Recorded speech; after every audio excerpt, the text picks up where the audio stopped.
भारत चीन के बीच बढ़ते तनाव के बीच केंद्रीय रक्षा मंत्री राजनाथ सिंह एलएसी की स्थिति का जायजा लेने 2 दिन के बंगाल और सिक्किम के दौरे पर हैं। केंद्रीय रक्षा मंत्री राजनाथ सिंह रविवार सुबह दार्जिलिंग के सुकना युद्ध स्मारक पहुंचे। यहां सबसे पहले रक्षा मंत्री ने सुकना युद्ध स्मारक पर श्रद्धांजलि अर्पित की और वीर जवानों को याद किया। रविवार को उन्होंने दशहरे के मौके पर सुकना दार्जिलिंग के सुकना वॉर मेमोरियल पर शस्त्र पूजा की।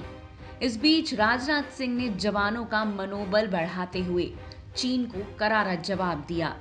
उन्होंने कहा कि भारत चीन के साथ तनाव को खत्म करना चाहता है, लेकिन मैं आश्वस्त हूं कि हमारी सेना देश की 1 इंच जमीन का भी हिस्सा नहीं लेने देंगे। इस समय भारत और चीन की सीमा पर भी जो तनाव चल रहा है, भारत तो यह चाहता है कि यह तनाव समाप्त हो, शांति स्थापित हो। उद्देश्य हमारा यह है, लेकिन कभी कभी कुछ ऐसी नापाक हरकतें होती रहती हैं। लेकिन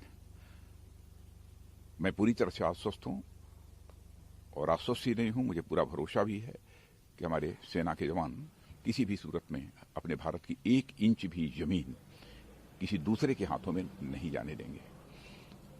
हाल फिलहाल जो कुछ भी इंडो चाइना बॉर्डर पर लद्दाख में हुआ है, उसमें मैं कह सकता हूं, निश्चित जानकारी के आधार पर मैं कह रहा हूं कि हमारे भारत की सेना के जवानों ने जिस प्रकार की भूमिका का निर्वाह किया है, आगे यदि इतिहास लिखा जाएगा तो इतिहास लिखने वाला इतिहासज्ञ हमारे भारत के सेना के जवानों के इस शौर्य और पराक्रम की गाथा को स्वर्णाक्षरों में लिखेगा। बता दें, अपने दौरे के बीच उन्होंने फॉरवर्ड इलाकों में सेना की तैयारियों की समीक्षा भी की।